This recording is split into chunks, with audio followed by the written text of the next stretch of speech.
My name's Jen and I'm the owner of Wedding Painter SA and Studio. And I thought I'd come on here to show you my process of live illustration at weddings and events. So maybe you can have a go yourself, or so you're looking to book me and you want to know what it entails. So perhaps the first question you have is, Jen, what is Live Wedding Painter and what does it do? So I attend events across South Africa, and that could be birthdays, weddings, brand openings, anything that you can think of where there's a community and engagement and there's a need and love for art. I've been a professional watercolour artist for over 10 years now, selling commissions and also working at live events. And I've recently relocated to South Africa from the UK, hence the accent.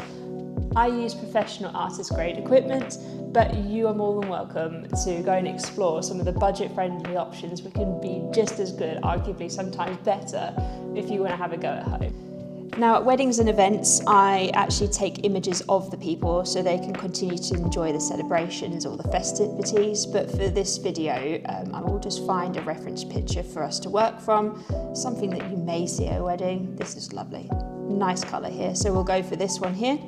So I do guest illustrations in under 7 minutes. So for me, it's important to work quickly, but also efficiently. So I have a fail-proof way in which I do every illustration, and that's starting with a quick sketch. So the first thing I'm going to start with is the actual face itself, which is an oval. I don't get to het up on any of the shapes and sizes or any facial features, and I put in the quick shoulders there.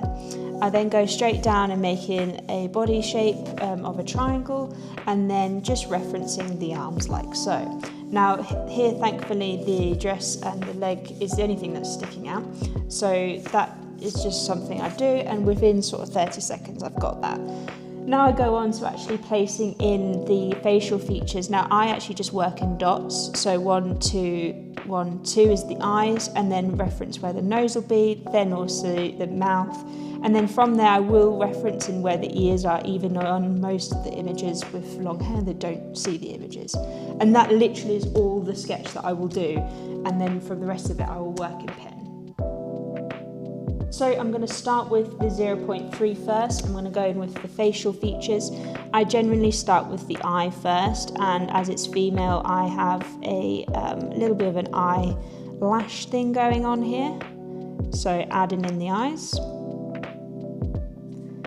Then I'll add in the nose, and then I'll look to the lips and see what kind of lips we have, and then I pop in the eyebrows.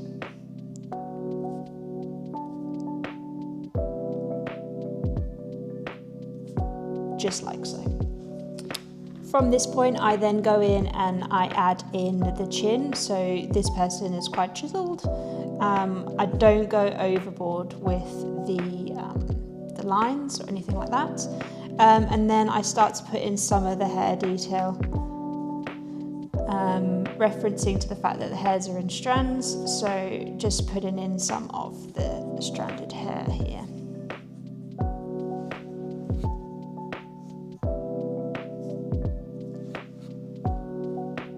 Just like that. Then adding in the neck, like so. Now with the body itself, I go in for a slightly weightier pen of 0.6, and I look to just add those shoulders in and start to add some of the details of the dress.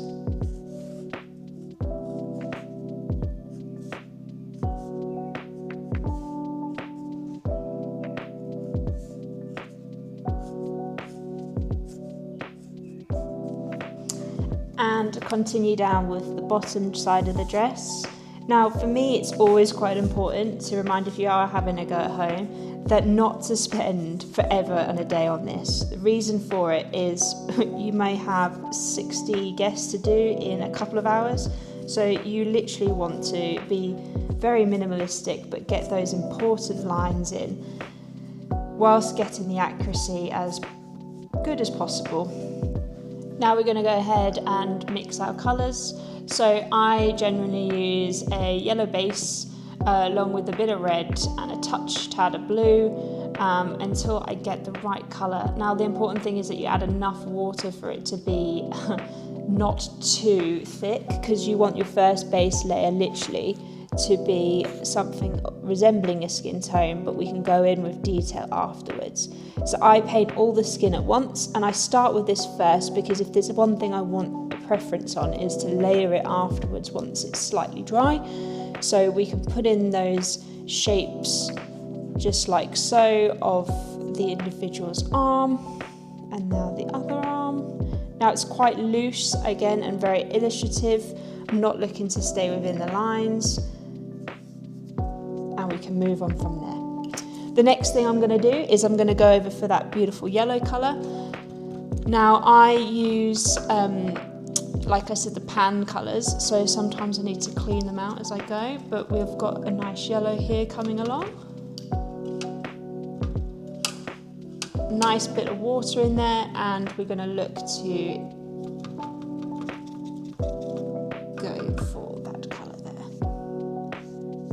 So I like to get the colour on, working with the texture of the dress.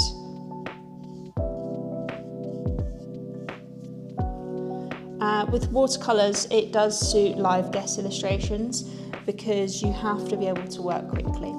If you don't work quickly, then you are going to start to have quite weird layering on your designs. I use a mixture of wet on wet, wet on dry, and then dry brushing to get the texture.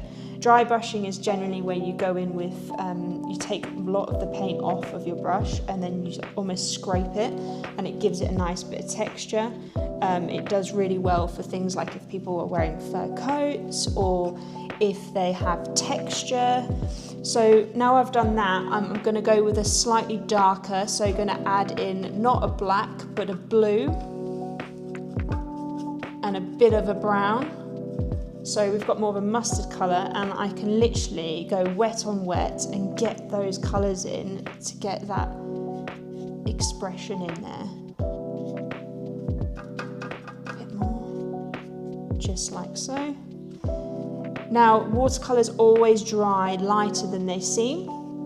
So now we've finished off the dress, the skin tone will have semi-dried, so now go in with a slightly darker tone and literally just pick up highlights of that face and the skin. Down the leg, bit of dry brushing.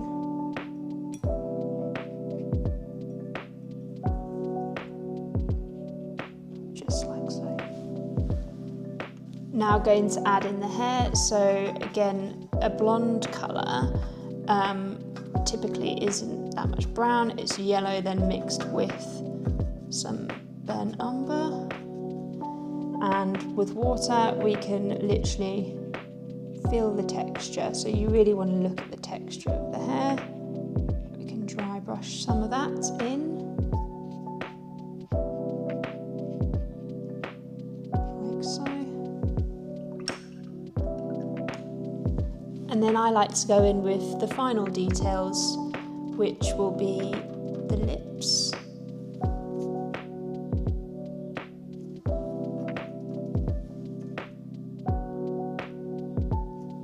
And then a bit of eyes, some stunning eyes. I think other people call it eyeshadow.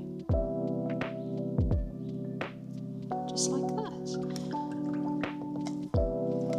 Finishing it with a hand illustrated stamp. And signed by the artist.